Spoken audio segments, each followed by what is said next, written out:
New sun, and welcome to the day.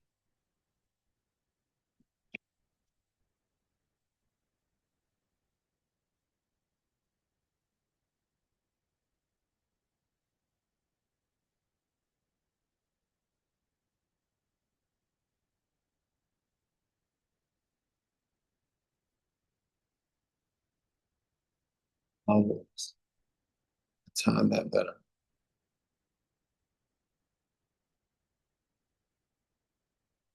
All right, today I am going to be going over the self-declaration affidavit,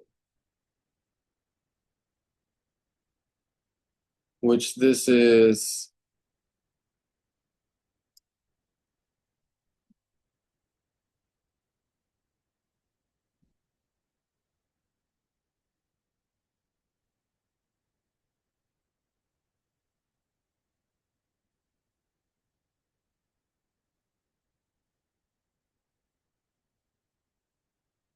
oh,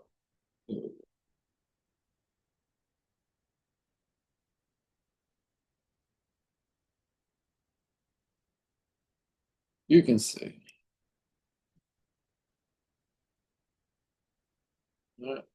I'm not gonna edit.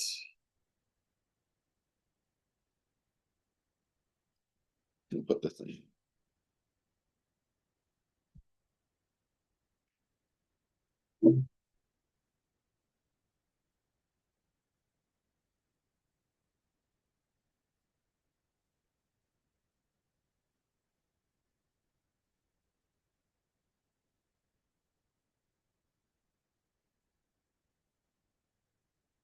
All right.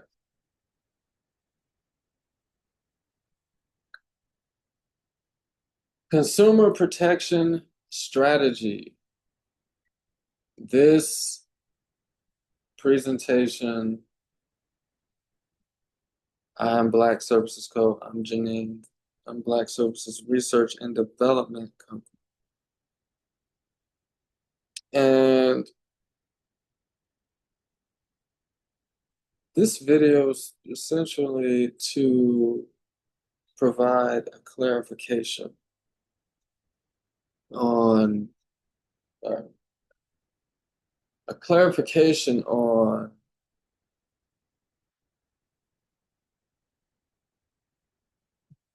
maybe I should put my shirt up.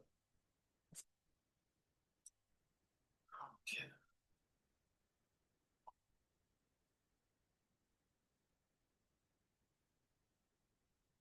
You take your shirt off.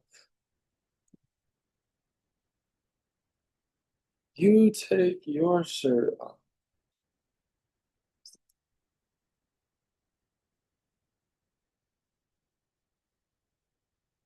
Simple. Okay.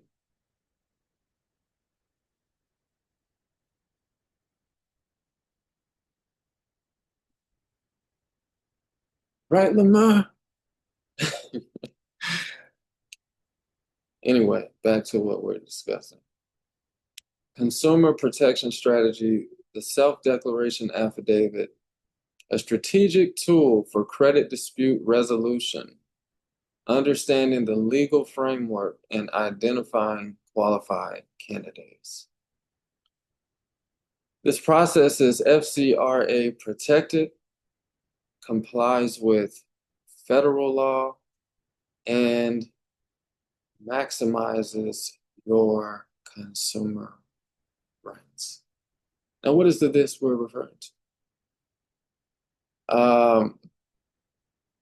Some time ago, I had a revelation about cleaning credit because uh, my mentor recently transitioned. He's the one who, well, him and my friend with actually. Uh, they both sort of made me aware, Whit and James, of the industry of credit repair. And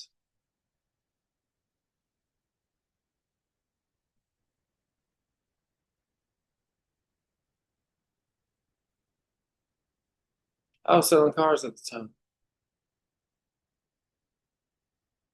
So to me, it just made sense. I'm selling cars and I claim credit. Well, once I made my first client, Sharon, well, she was my first client at the dealership. I'm like, well, I'm going to focus on this full time.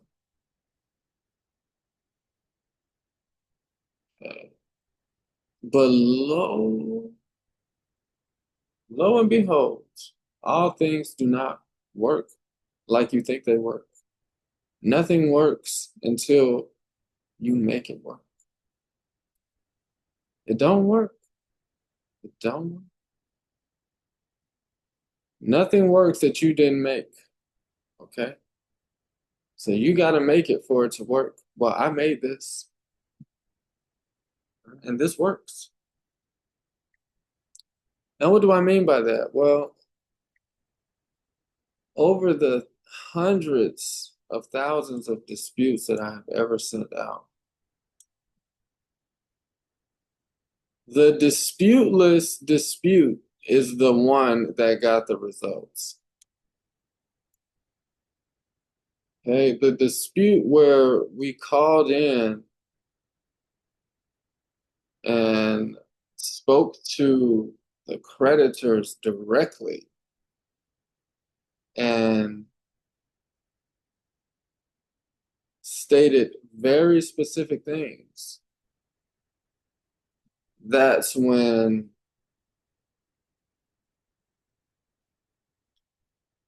I got results. So, what am I here to tell you? The only way to get results, as far as I've seen, is to execute this phone call to precision. And precision just means understanding this layout that I'm going to explain to you and then following that plan.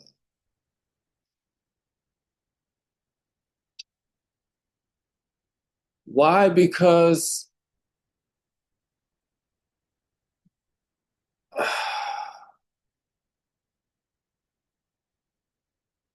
I don't have time to clean everybody's credit.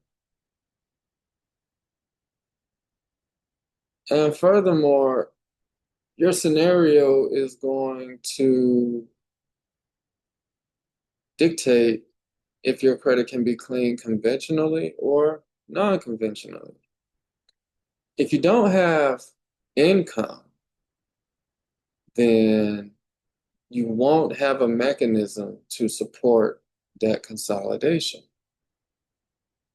which means non-conventional is the way you must go.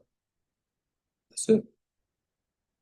Now, if you have income, then you can pledge your income, and there are strategies for income usage plans, which I'll be happy to discuss those, and non-income plans for generating income. All right, now I'm of the belief, as Washanan, that I do not believe in debt. Okay. And so therefore,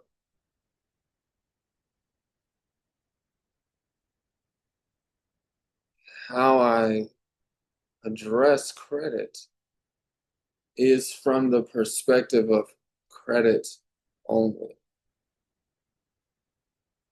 okay, not debt.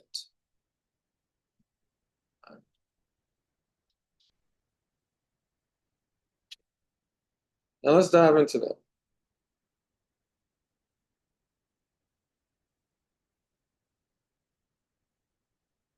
Credit only means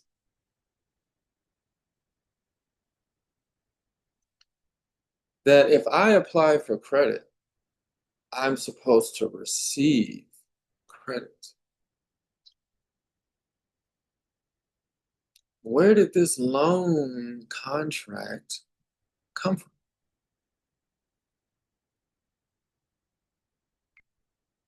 All right.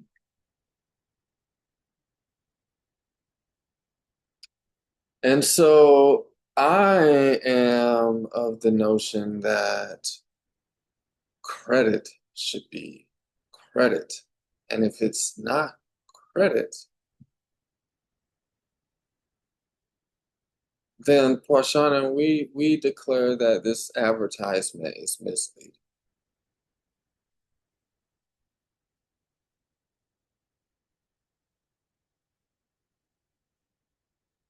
It's got to be misleading advertisement. Okay. And I don't wish to see anybody in a harmful situation anymore, so let's get right to it. If you do not have income,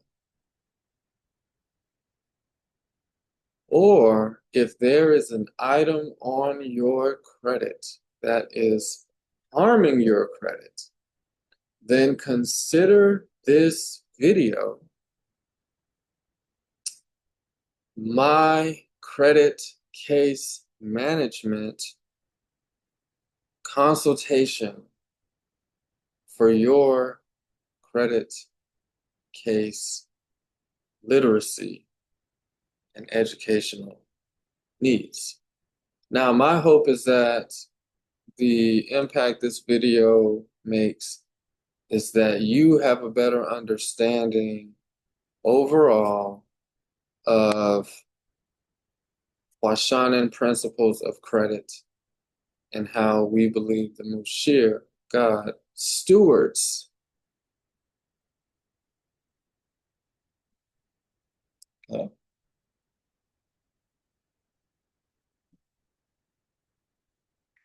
So understand that we are in a dual framework where we have this spiritual and then we have the financial, the practical, the legal. Separate to combine, right?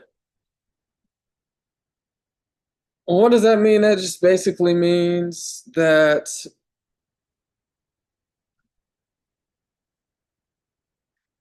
regardless of your faith,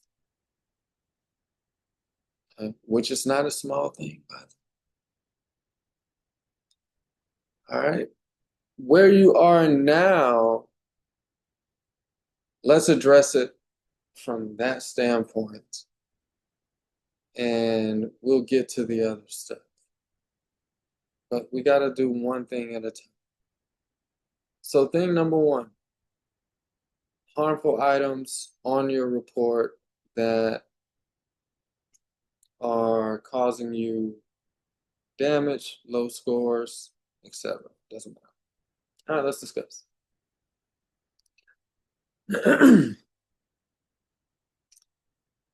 This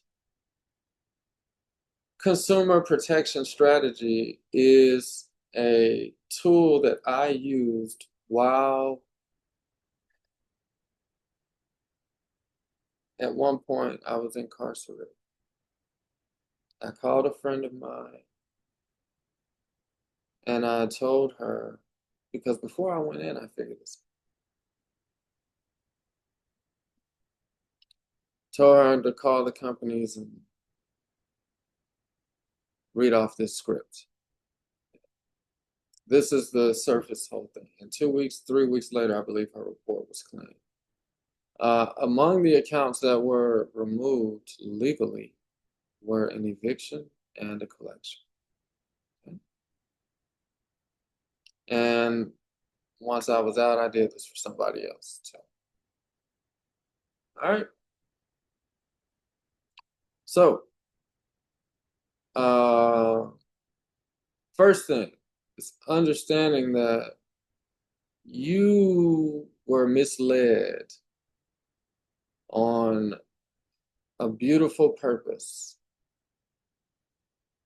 Okay? Not to harm you, but to teach you. So if you made your way here, Feliz Navidad. Consumer protection strategy, the self-declaration affidavit, a strategic tool for credit dispute resolution, understanding the legal framework, and identifying qualified candidates. Once again, this process is FCRA protected, complies with federal law, and maximizes your consumer rights. All right, this is the process that we are going to be reviewing. This strategy. Here is our roadmap, or what we would call the executive overview. 1, I'm going to go over the credit reporting crisis, understanding the scope of systemic failures. Well, why am I going over this? So that you can know that you're not alone and you can see how widespread the problem is so that you can contain your reaction. Okay? If you have a better scope of how to react because you can see on a macro level what's going on. Macro just means eagle eye, the bigger picture, macro. Micro is microscopic. All right, small details. The credit reporting crisis is going to help you to see where you fit into the whole scheme. All right, so that you can get your feet on the ground properly. All right. Second, we're going to go over the legal foundations, why this letter works according to FCRA section 1746 and the Fair Debt Collection Practices Act, or FDCPA. All right. That section is going to give you the concrete or the confidence, all right, that you can take action on this process as early as Monday, December 29th. Number 3, strategic elements, the architecture of an effective dispute. Now, if you are from the Atlanta area, or if you ever dealt in credit repair, or if you're anywhere doing credit repair, you have sent out a dispute and nothing has happened. You've mailed out disputes for 40 people and nothing happened for any of them. Okay. And so to avoid this ever happening again, to avoid anybody wasting any more time filing an identity theft affidavit or making bogus claims or doing anything comedic, we're going to explain 2 and 3 so that it is now clear to you. Okay, consider this clarification, clarity. Lastly, we're going to identify qualified candidates. Who benefits the most from this approach? And I'll go into that. And just on the surface, if you have any negative information on your report, this might be helpful information. Implementation and best practices, maximizing effectiveness and minimizing risk. The reason that I want to go through that section is because When you are in a desperate situation and your survival is on the line and you are turning to your personal credit as a solution, it's very easy to fall into emotional traps or go tilt or not stick to the plan. Maybe you had income and it all of a sudden was disrupted. Well, that's why we are developing this community so that we can discuss these things and have a central mechanism for dissemination. All right. So, credit case management is designed to promote business owners, or who I call community leaders. These are individuals who have taken on groups of people to try to assist with their issues as a means to support their own. Okay. And a lot of those people find themselves in situations where they don't have solutions, real solutions to the problems. Okay. So pay attention. All right. Number one, chapter 1, the credit reporting crisis. Understanding the systemic problems in credit reporting that make dispute tools necessary. Okay. Necessary is a key word, because what that means is that you cannot rely on the system being accurate and your finances are reliant on an accurate system. Okay, so don't look at this like credit repair. Look at this like accuracy, compliance teammates. We are your accuracy, compliance teammates.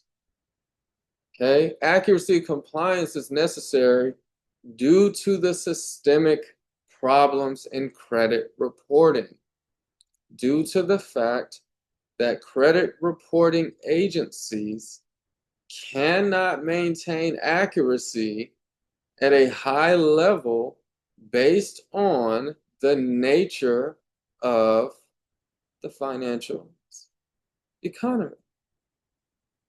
Okay. The nature of credit reports promotes inaccuracy because it allows uneducated consumers into the market. If you don't understand how a credit contract works, you're not an educated consumer. However, you don't need to be able to understand credit terms to sign a credit contract. You only need to be able to e-sign. If you can e-sign, that is the standard of accessibility. All right? You don't even need to know how to read. You need to know how to e-sign. You need to be sure to be able to put your information into an app and then submit it. And that's supposed to qualify you for credit.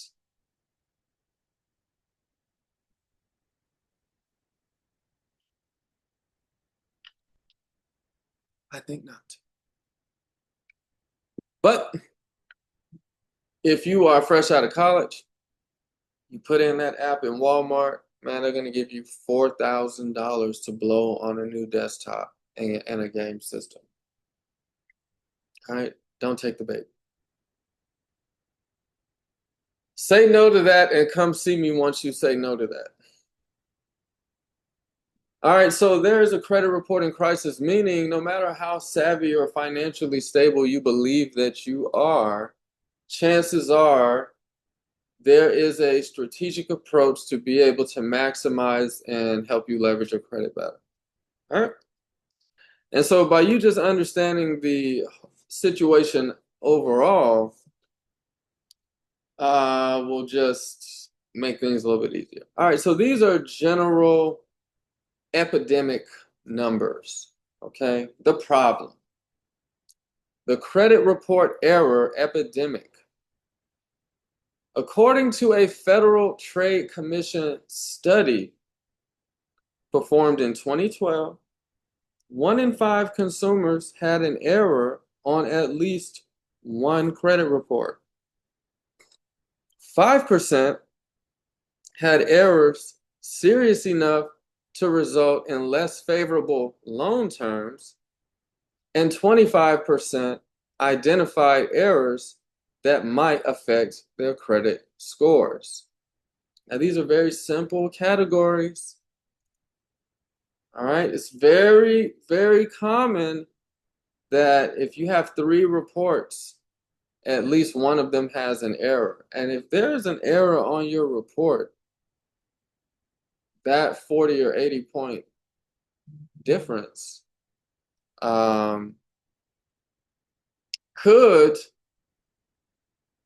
be the difference in you having full access to your full accurate financial histories, credit worthiness, and deservingness. You might deserve 80,000 in credit, but because something is reporting inaccurate, you get 2,000. So you have to correct this. You need a corrective partner. All right? Because you're not going to be able to work and focus your attention on a moving report. All you will need to do is partner and follow the plan. If you follow the plan, it's okay if we know about your spending. Why? Because we're not spending your money. We're only trying to, well, not trying, we are assisting with you growing your money by assessing your habits and helping you to fit your habits into a plan that's going to actually benefit you.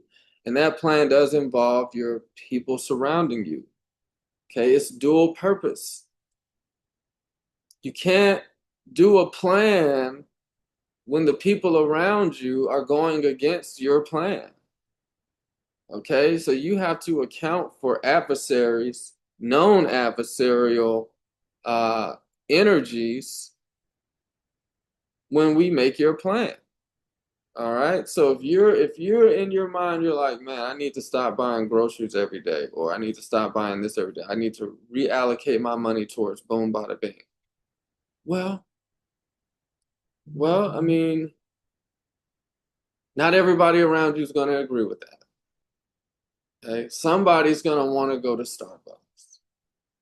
Somebody's going to see that savings account that you got in Cash App, and they're going to be like, man, I just know they want to go to McDonald's right now and get a number 3 large with an apple pie and a milkshake, the peppermint kind. I know they want to spend $17. You know, some people are not going to agree with your savings plan and your plan to redirect credit your cash to building your life up. You know, some they just won't agree. All right, they're going to be like, why do you wear the same thing every day?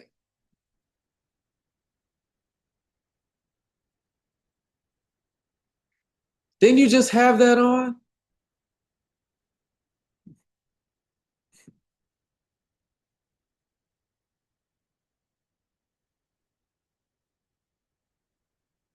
Consumer Financial Protection Bureau data. In 2023, the CFPB handled over 1 million complaints against the 3 major credit bureaus. 83% of all consumer complaints related to credit reporting were sent to the CFPB. Were related specifically to credit reporting.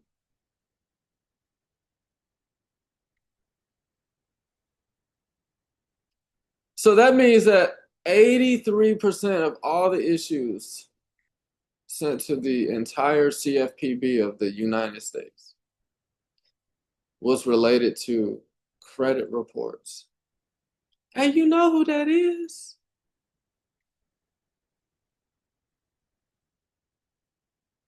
You know who this is about.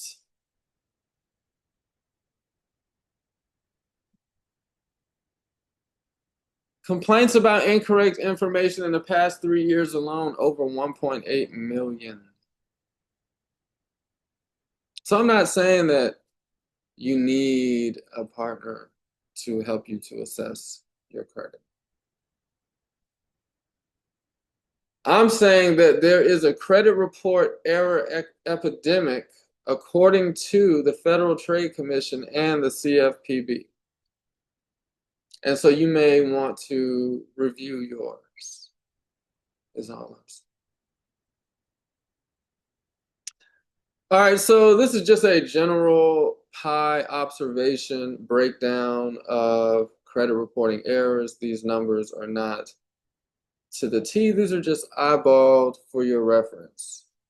Incorrect personal information, incorrect account status, incorrect account information take up a small portion of the pie, and then you have other, and then information belonging to someone else takes up a large portion. All right, so you might have somebody else's information on your credit. Who knows? All right, incorrect account information means if the dates, the account number, the balance, address, name is off, is off. It's inaccurate. All right, there's a way to handle it. Incorrect account status. Is this account open or closed? We don't know. It's a lot. It could be wrong. We don't know. Incorrect personal information. Many people have many names. We don't know who you are. And there are many other reasons. All right. Now let's look at the racial disparities and error rates. Black non-Hispanics, Hispanics, white non-Hispanics make up 48% of all error rates. 48%. So our entire community, or the entire community, not our, the entire community of Black, Hispanic, and whites is about 48%. All right. Financial impact. Consumers with errors face higher interest rates, loan denials, housing barriers, employment obstacles, and insurance premium increases. The FTC estimated that 5% of consumers, potentially 10 million Americans, were paying more due to credit report errors. Now, understand something here, folks. A credit report error is seen as your fault.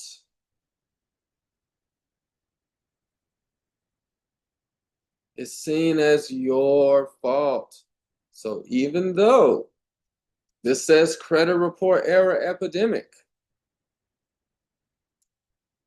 and it looks like a widespread problem,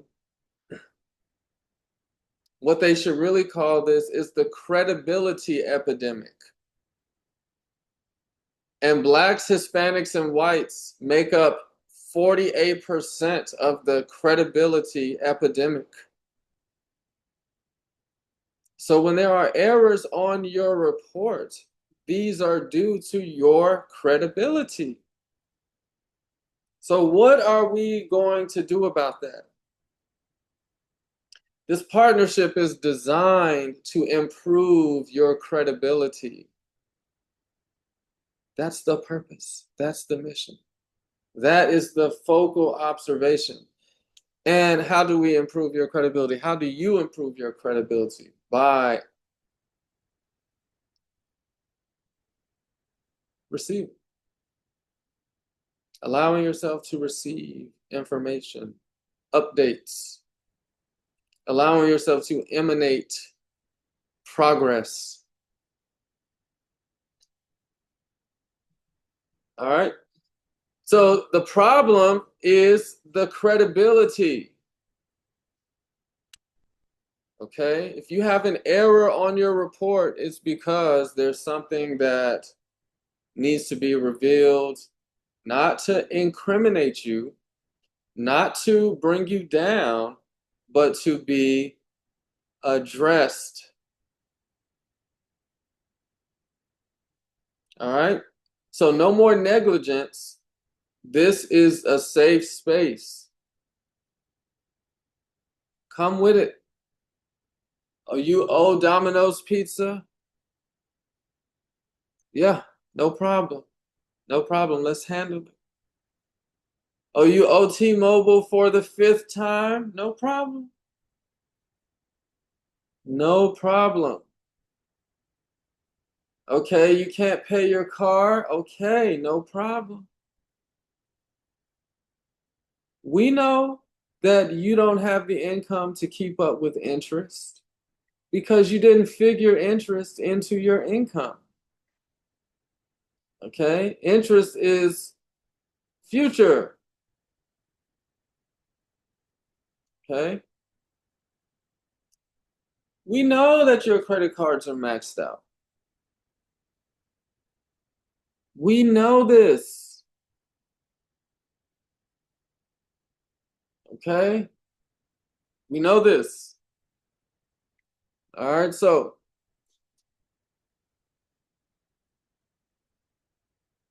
systemic breakdown. Why credibility reporting errors are so prevalent. Well, let's first get to what's not your fault. The industry structure, a data flow problem.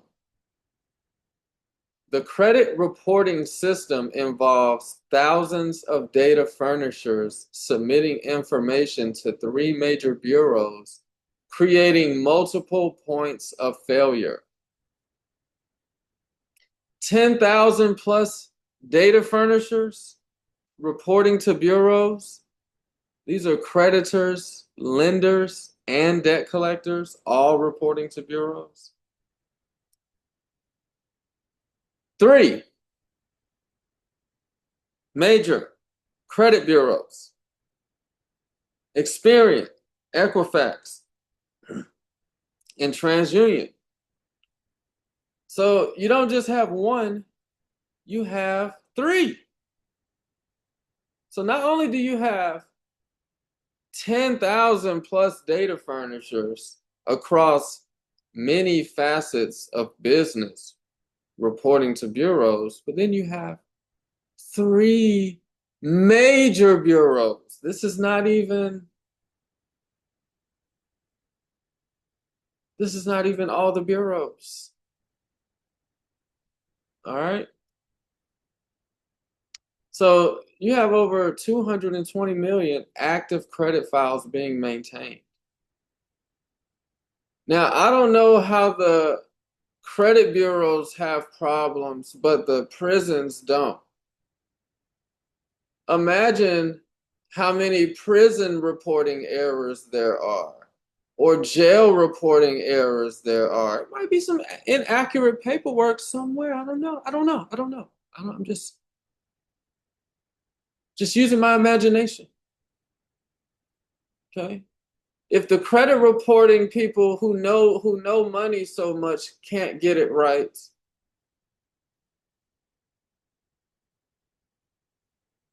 and we think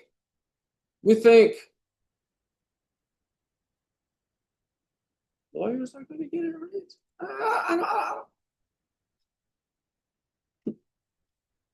Nothing against lawyers and being right. Nothing against being right either. Okay. The reinvestigation failure. When consumers dispute errors, the system fails them repeatedly. CFPB data reveals a broken process. Investigations fail to resolve errors more than 57% of the time. Exceed 30-day legal deadlines more than 24% of the time. No notification of results more than 12% of the time. So just on the process alone, if let's say you didn't know how to address your credit, okay? You don't know how to address your credit. You sent out a dispute of an item that you determined was inaccurate. Well, 57% of the time, it's not even going to resolve it properly. That's what they're saying here, okay? And about a quarter of the time, they're going to exceed the 30-day time frame that they have for you. On top of that, you might not even get results notified to you. Okay, you might not even be notified of the result.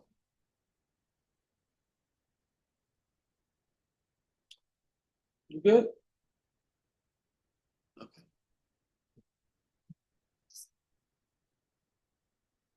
Okay, so the whole thing is that because we know these things are going on, our strategies have to make this irrelevant because we don't need an excuse anymore. Even though these are relevant, we know it's your fault. We're going to own the whole issue. If there's an error on the report, it's my fault. I'm the reason this error is here. It's not because if I was able to pay the bill on time or the obligation on time, I would not have these errors. Okay, but there are errors. Key insight. The system is not self-correcting. Credit bureaus are not tribunals. They cannot adjudicate fraud claims or contract defenses. Meaning, if you claim fraud or have an issue with the contract that you signed, the credit bureaus cannot do anything about it. Their role is simply to report data provided by furnishers, not resolve legal disputes. This is why the self-declaration affidavit is necessary. It forces the system to take disputes seriously by elevating them from casual complaints to legally binding declarations. All right. So, this is what we have done. We have taken the dispute process, which we can see that there's a 57% chance that it won't even be handled right, which is going to make you look bad, okay? And it's not accurate. And it's going to take longer than the 30 days, which you need a now. You need something to happen now. Okay? You need action to be you need to make it needs to wow. Okay, we don't got time for nobody telling us what didn't happen. We don't even have a room for 12% to happen no more.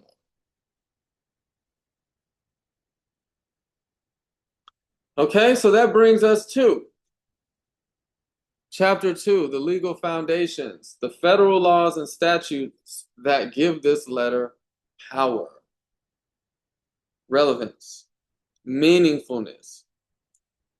Okay? And I'm going to go over this.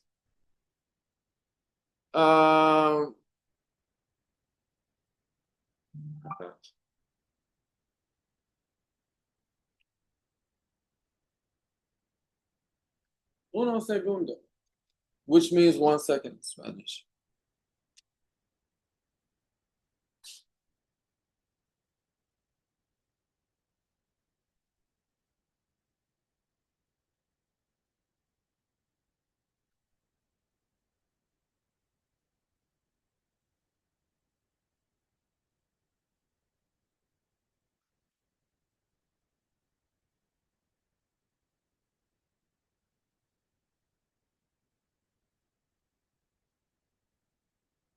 It come from the Mize family. We drink Mize Johnson. We drink orange juice.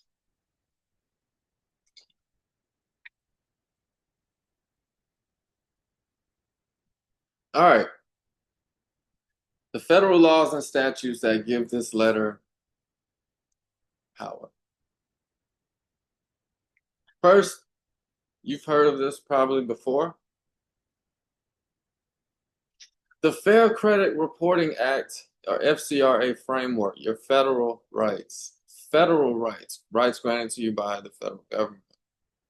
Section 609, your right to information. Now, when I'm reading these rights, pay attention to the language that's being used and then we'll break it down. All right. Section 609, your right to information. Section 609 of FCRA grants consumers the right to access all information in their credit files, creating transparency and enabling effective disputes. So nothing can be hidden from.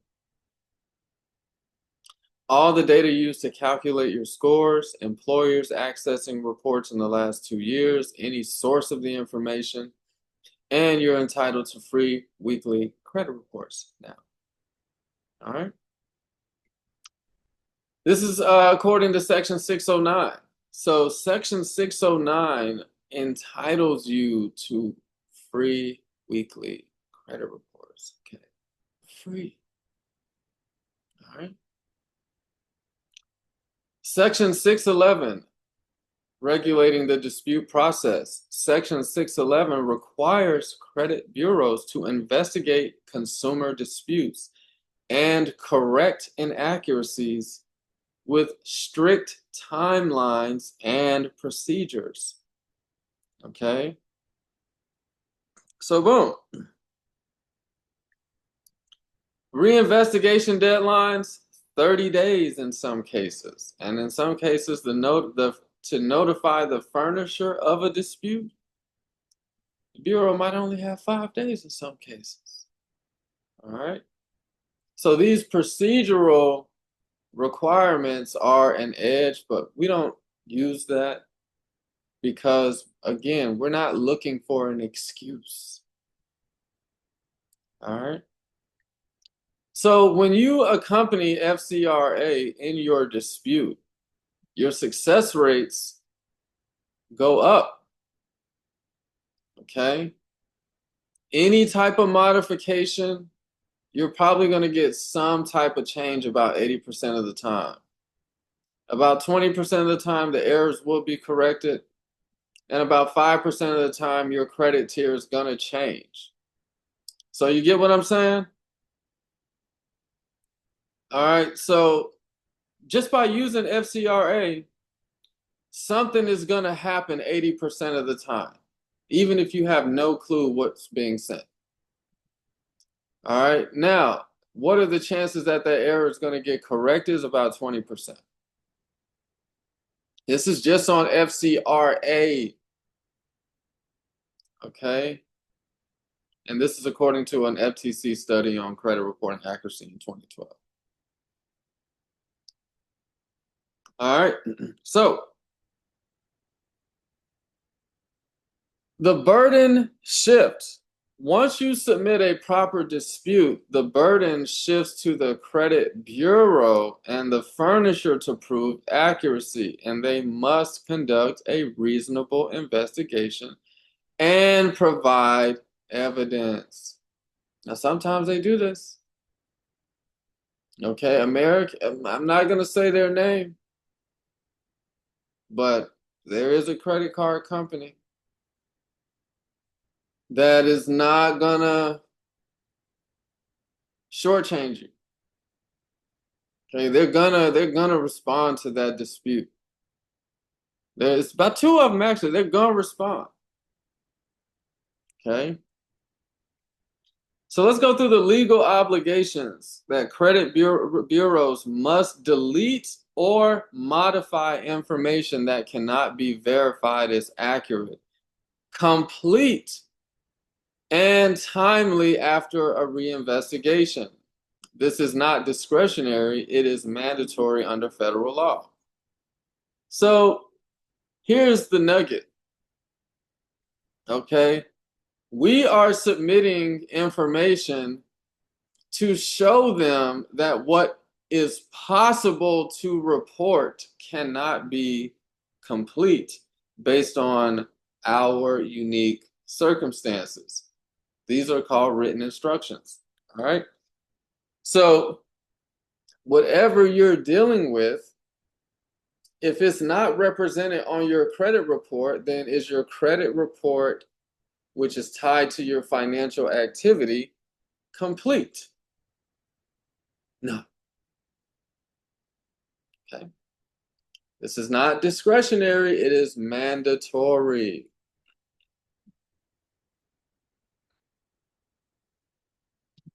Feel free to take a break, pause the video, and come back and at the hour mark.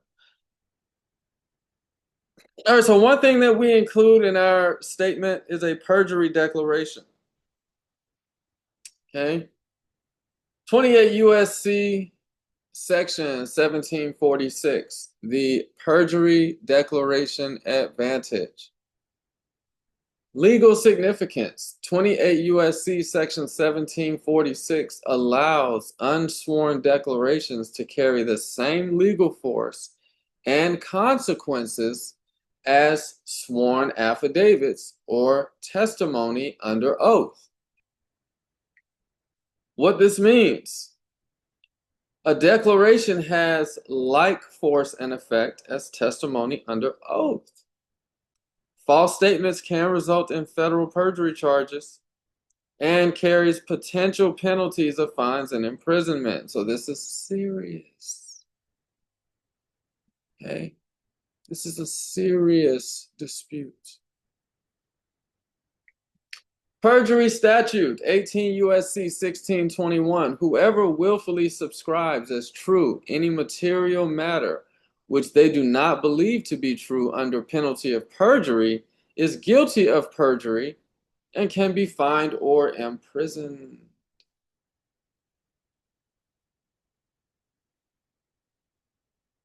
Okay? So understand this. If you believe something to be true, then it's not perjury. But if you didn't believe it to be true and you said it, that's perjury. That's the difference between perjury and not perjury. Perjury. All right, why does this matter for a credit dispute? One, because it elevates the legal weight. It transforms your dispute from a casual complaint to a legally binding declaration. It forces serious attention. Credit bureaus cannot dismiss it as frivolous or casual once you've made it a legally binding declaration. Creates a deterrent, deters frivolous disputes, and strengthens legitimate ones. Foundation for legal action. It creates a paper trail showing serious legally binding assertions. Okay?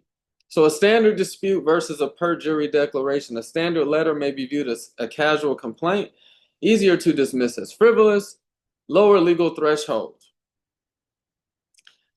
A perjury declaration, legal equivalent to sworn testimony, commands greater attention and removes frivolous excuses. Okay? It's very important that you understand why you are to be truthful and declare this under perjury. All right. The Fair Debt Collection Practices Act, cease and desist protections. 15 USC section 1692C, your right to cease communication. The Fair Debt Collection Practices Act provides powerful protections against harassment by third-party debt collectors. Okay?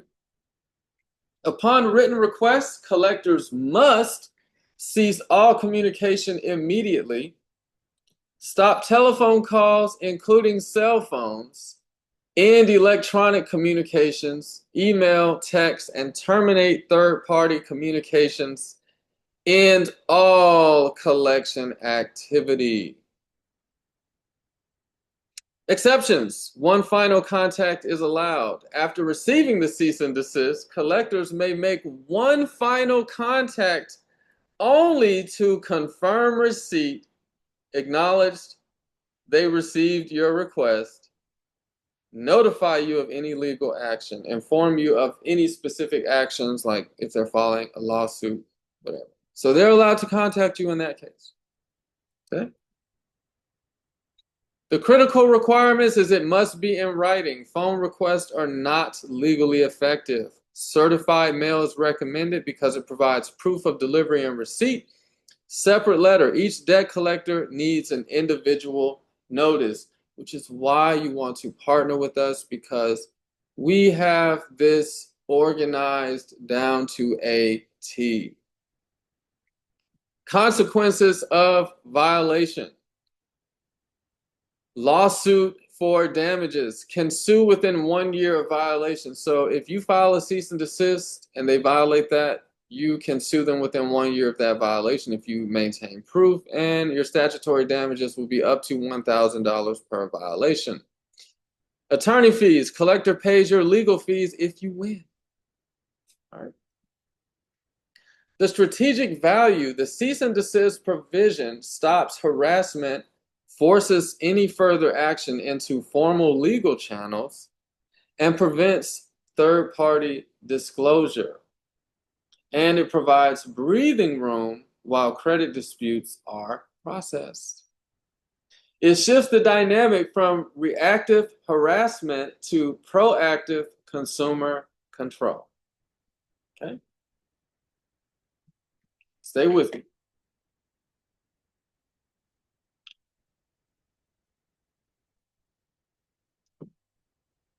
On to part 3.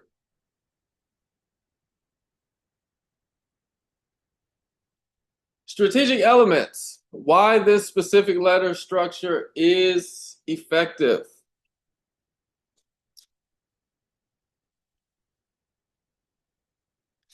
Strategic architecture, the power of legal synthesis. Number 1, your FCRA rights. Section 609 and Section 611 provide a dispute framework and information access rights. 30-day investigation burden shifts to the bureaus. This is a procedural advantage. Perjury declaration. 28 U.S.C. Section 1746 elevates legal weight to a sworn testimony level. Federal crime if false, though. This commands serious attention. So do not put a perjury declaration. See what I'm saying? Okay.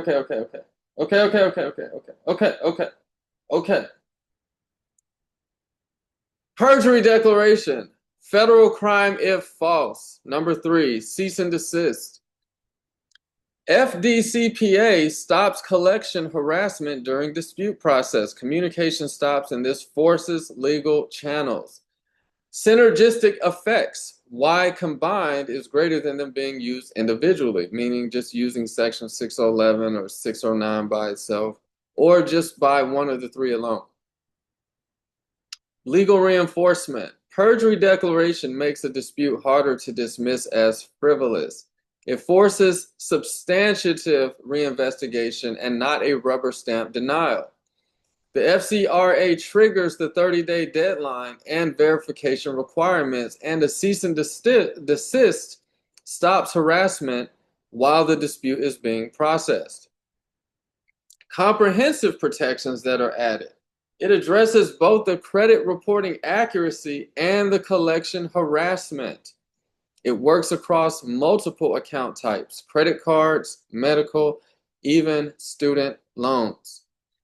It creates multiple legal pressure points simultaneously, and it shifts the consumer from reactive to a proactive position.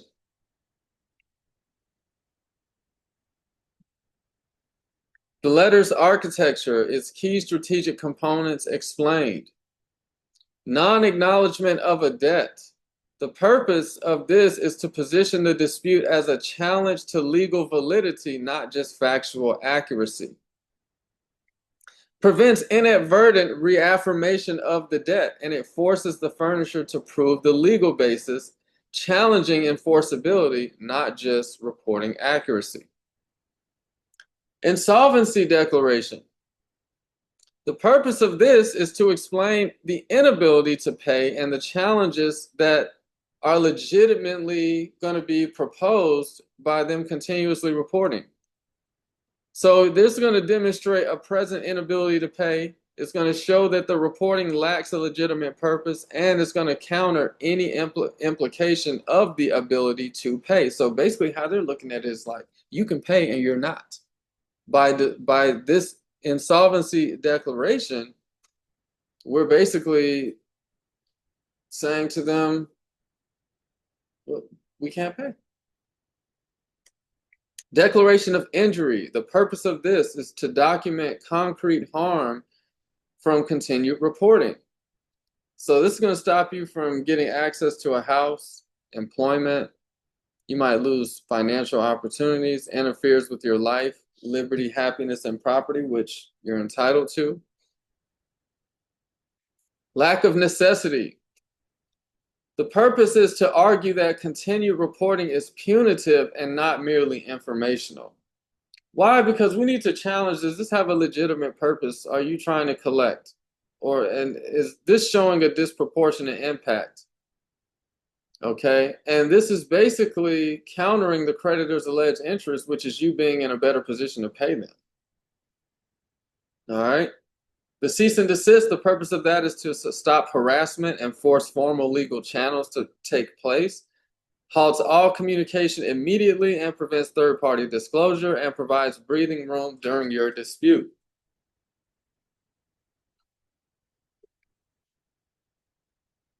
Written instructions.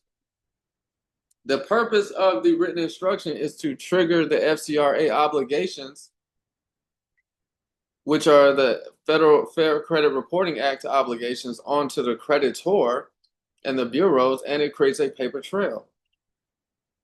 It's going to automatically file the account as disputed, notify that all parties of the dispute, and demand deletion if it's not verifiable. Okay? Boom. Chapter 4, qualified candidates, identifying who can benefit most from this strategic approach. The ideal candidate profile is someone who is, one, in a financial hardship, who's insolvent. They lack the present ability to pay alleged obligations, cannot pay debts as they fall due. It's a cash flow problem. Their liabilities exceed their assets. This is a balance sheet that you can turn in to prove this. Facing hardship due to job loss, medical issues, or divorce. Documented credit harm, denied housing, employment, or loans. Paying higher interest rates due to credit reports. Specific opportunities impaired by reporting. Okay?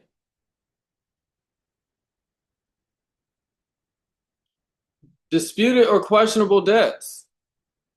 Don't recognize accounts or you believe something is wrong. This is for you. If you're disputing account status or you suspect identity theft, you have documentation showing that something's been paid or settled. You question the legal validity or the enforceability of an item. Not people who are not suitable for this. If you're trying to game the system to avoid legitimate debts. Okay, recent written acknowledgement of a debt. If you've turned into them that you acknowledge that it's a debt, or if you're in current litigation or judgment without legal counsel. Okay, the ability to pay and you just don't want to. Okay. And so those people don't qualify. That spirit is not permitted over here. Okay. Critical principle. This letter is for consumers with legitimate disputes who are facing genuine financial hardship. This is not a tool to avoid valid debts. Candidates must be honest about their situation and have a reasonable basis for their disputes. And that is why I must get a statement from you. Okay? I must. Okay, and I know what that statement is supposed to sound. So a statement means you told me what's going on. If you have told me what's going on, I got a statement from you. And I know what to do with that.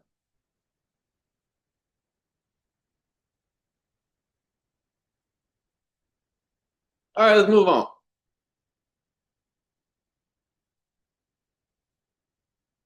Character assessment matrix. We'll look at your financial situation, analyze your report, and look at how much risk you can tolerate compared to the goals you're trying to achieve. Insolvency evaluation. Document income versus expenses, apply cash flow and balance sheet tests, and consider recent financial shocks. This is merely just you going through and documenting, do you have the ability to pay or not, and proving it. I'll do a separate Zoom for that. Collection activity, frequency of contact, third-party contact, legal threats of litigation. If you're in any of those situations, we'll find out and we'll do a hardship assessment. Meaning, is this a temporary versus a permanent hardship? Do you have any evidence? And what is your impact on the basic needs? Like, how is this affecting your life right now? Can you buy food? Do you have shelter? Which I already know the answer to this for some of you that I've already spoken to. So understand that part has to be done. It's like going to the doctor and asking them to work on you without them filling out the form. Now, it's a slow process. That's why I don't write much of it down. But if you're a writer downer, we don't got time to write it down like that over here. But we might have time. Going through your report, we'll find out the error types, find out if it's wrong personal information. Do these accounts belong to others? Is there incorrect status, etc.? Priority assessment. Which accounts cause the most harm? Okay. Documentation availability. Do you have any evidence around that we can use? All right. What is the statute of limitations? Okay. So harmful documentation. Do you have any specific denials, proof of higher interest rates, any lost opportunities? All of these things are risk tolerance goals. I'm sorry, credit report as part of your credit report analysis. The risk tolerance, what we're trying to see is, can we stop collection, repair the credit, and buy time for any settlements? Things that will make that difficult for us will be, are you in the middle of a litigation? Do any of your assets need protection, like a home? Is your credit being impacted? And the timeline preferences for this is it going to be immediate, or do we need a long-term plan? Okay. Do we need legal consultation? Do we need a lawyer? We don't use lawyers over here. However, I'm not here to give legal advice. I'm just simply saying that we have our own pro se mechanism. So pro se, when we say legal, we mean us pro se. Decision tree. Should you use this letter? If you're insolvent and you want to send in a legitimate dispute to document your harm, then you've met all the criteria and you are a strong candidate for us to use this letter. If you're insolvent and you only want to consider not having much take place, then you might just want to consider only a cease and desist to stop the collection activities, and you can deal with it on your own terms if you don't want to send such a serious declaration. All right, it's not recommended if you have the ability to pay and you don't have a legitimate dispute. There's another course for how to strategize your on-hand capital.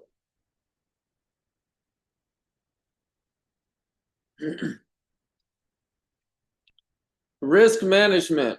warning signs and contradictions, absolute contradictions, recent debt acknowledgement.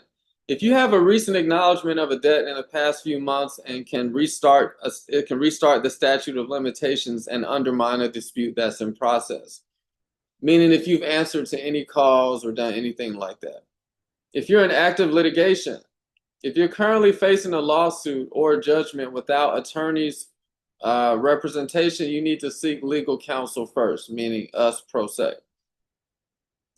Fraudulent intent. Any intent to deceive or make false claims under penalty of perjury is a federal crime. We're not trying to do that. We're not doing that.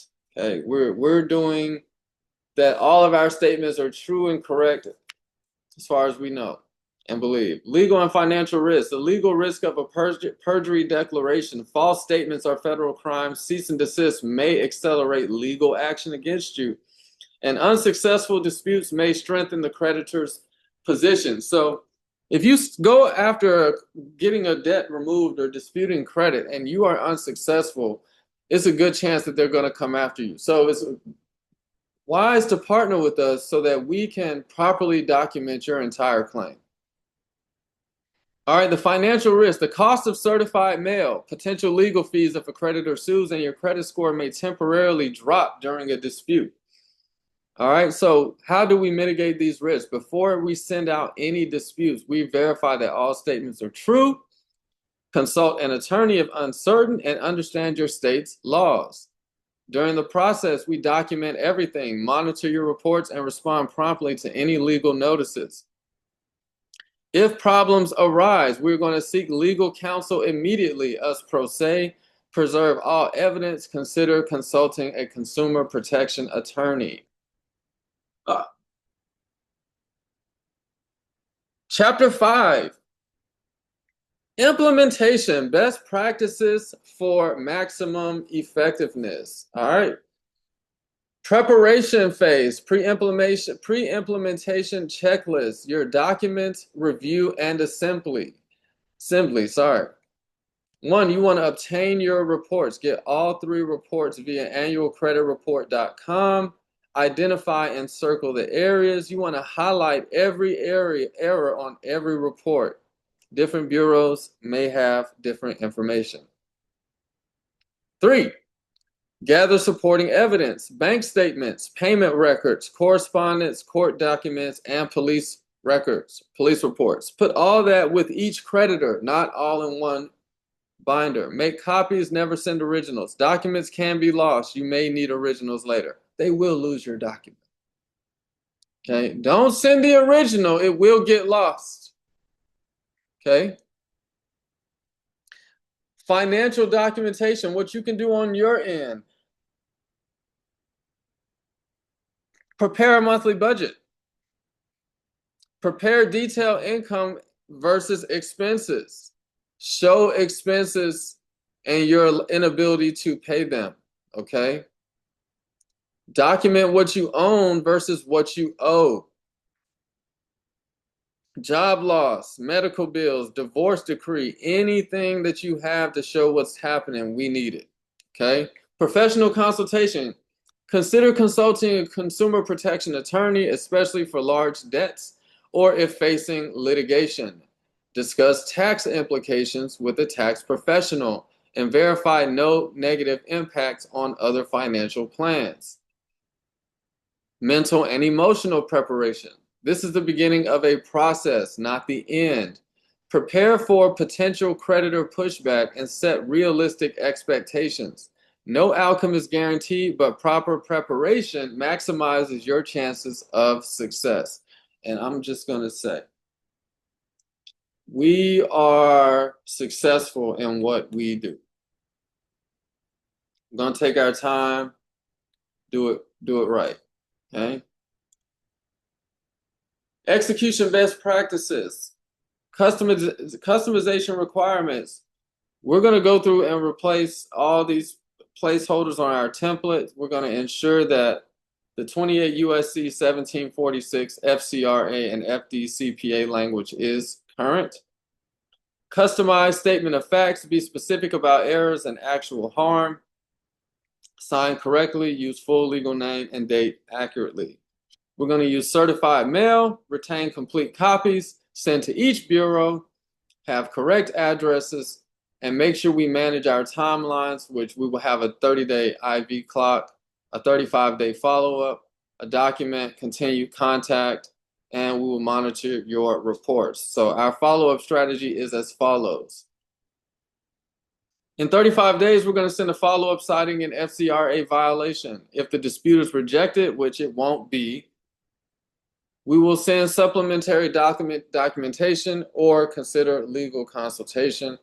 And once the dispute is successful, we're going to verify to all bureaus so that they can be updated. And we're going to request corrected reports to past recipients. Continued harassment will be considered documented violations and considered FDCPA lawsuits, which we will win. Okay? Expected outcome and timeline, immediate effectiveness. 0 to 5 days, the Bureau is going to forward over to all of your creditors and furnishers. The accounts will be flagged. You'll see that, and the collection is going to stop. The investigation period is about 5 to 30 days. During this time, they're going to furnish the investigation to the bureaus, and there's going to be a dispute notation, and you may see it. No, let me move on to 3035, which is where you'll get your written results, whether it's deleted or modified, or whether it's been verified. The success rates is about 80% modification of the account, 20% errors corrected, 5% credit tier change, 57% failed to resolve, and 24% exceeded the deadline. Now, this is without using our approach. Okay, this is not us. Okay, when to seek professional help? Us. Immediate pro se consultations needed. If you're already facing a lawsuit or a judgment, if a debt collector has threatened immediate legal action against you after you filed a cease and desist, the original creditor has ignored your cease and desist, you have a complex identity theft case, and multiple debts with conflicting documentation, and you're considering bankruptcy, you need to contact. Okay, the benefits of representation, objective evaluation of case strength, handle all communications with creditors and bureaus, identify violations consumers might miss, file lawsuits to FCRA and FDCPA for violations, and represent you in court if litigation results. Now, that is for an attorney to do, but you're going to represent yourself pro se. Okay? Now, if you need to find a qualified attorney and you want to do this, no problem. You can look for ones that are FCRA and FDCPA specialized. You can check your state bar association and consider legal aid if your income is not high enough. Interview multiple attorneys and understand their fee structures so that you don't get taken like you think someone else is going to take you.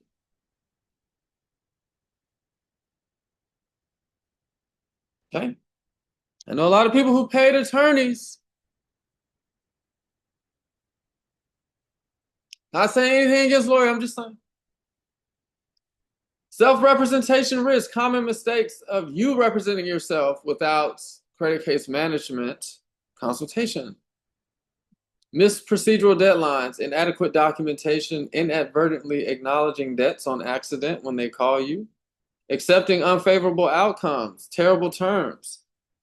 When an attorney adds value is large debt amounts, complex legal issues, creditor litigation threats, and multiple violations.